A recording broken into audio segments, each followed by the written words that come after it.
Hello best! Another day, another gala. So for today's video mga best, ito yung day 3 namin dito sa Taiwan. So today best, wala kaming tour guide, DIY lang ginawa na. Naghanap na lang kami sa mga TikTok, social media, FB, ganyan. Kasi alam mo naman, nagtitipid kami. Hoy, hindi naman best. Basta resourceful ka lang, mabilis mo lang matututunan best. So ayan best, umaga na at buti naman may araw na. So dahil may araw na best, hindi na ganon kalamig. So ayan best, umaga naglibot muna ako dahil hinihintay ko yung mga kasama ko. So pagbaba nila best, diretso kami dito sa 7-Eleven. May Hello Kitty best. Dito na rin kami bumili ng kape namin. So in order ko best, toffee caramel macchiato. So habang ako best, nagkakape, sila naman nagpipicture. Hoy, Latina! So ayan best, habang sila nagpipicture, ako ito, tamang sip-sip lang sa kape. So sa tabi ng 7-Eleven na may Hello Kitty, meron ding hawk. Pero di ko sure ano yung kasi in-check.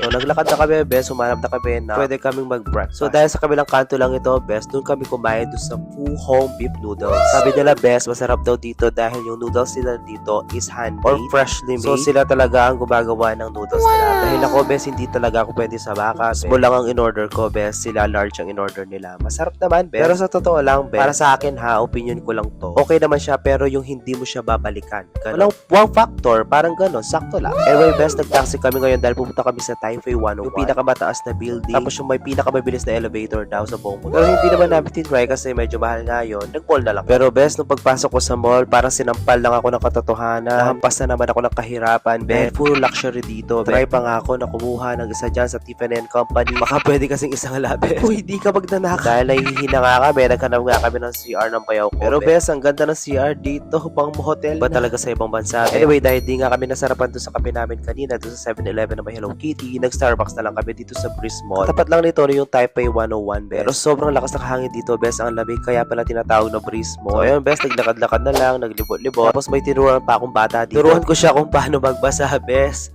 Hindi naman niya nagbabasa. Huwag kang ganyan. Best, pag-isipan na namin na umuwi na lang kami ng taxi, best, pabalik sa Shein. Tapos nag-food trip na lang kami. Tinry namin yung Jiang fried chicken dito. So, best, masarap naman siya. Parang siyang KFC chicken nuggets o yung pan shots. Okay naman siya. Sakto lang ganun. Tapos tinry din namin yung Milky Donut dito. Best, yung hype na Milky Donut. 150 New Thailand dollar for 4. Tapos ang haba talaga ng pila, best. Pero mukhang masarap. Opinion ko lang to best. Sakto lang. Parang bumili ka lang sa donut. Yung donut na mudya ko sa bakery, best. Mas masarap pa yun. Anyway, it's past 2 PM na best. Di na kami nakapag-lunch. So, nag-instant noodles na lang kami. Wala lang, parang nagsawa na ako sa food nila na daming spices, cinnamon. Pagkatapos ng best, lumipat kami dun sa may Hello Kitty ng 7-Eleven para hanapin yung kape na to, best. Yung Pure Essence drink, best. So, nag-try ako ng isa, best. 35 yung isa. Tapos dinala ko sa hotel para magpahinga muna kami. Doon ko siya ininom. Best, tama yung hype. Masarap talaga siya. Fast forward, best. Pagkatapos namin magpahinga, best, lumabas na kami. So, tinry namin tong Taiwan Wheel Pie. Ito, best, recommended ko din to. Napakasarap dito. Lalo na yung cheese. Mozzarella cheese yung gamit nila, best. Napakasarap. Uy, huwag kang ganyan. Anyway, katabi niya lang to. Nagtaray din kami nung squid. Nag-order kami ng isa, best.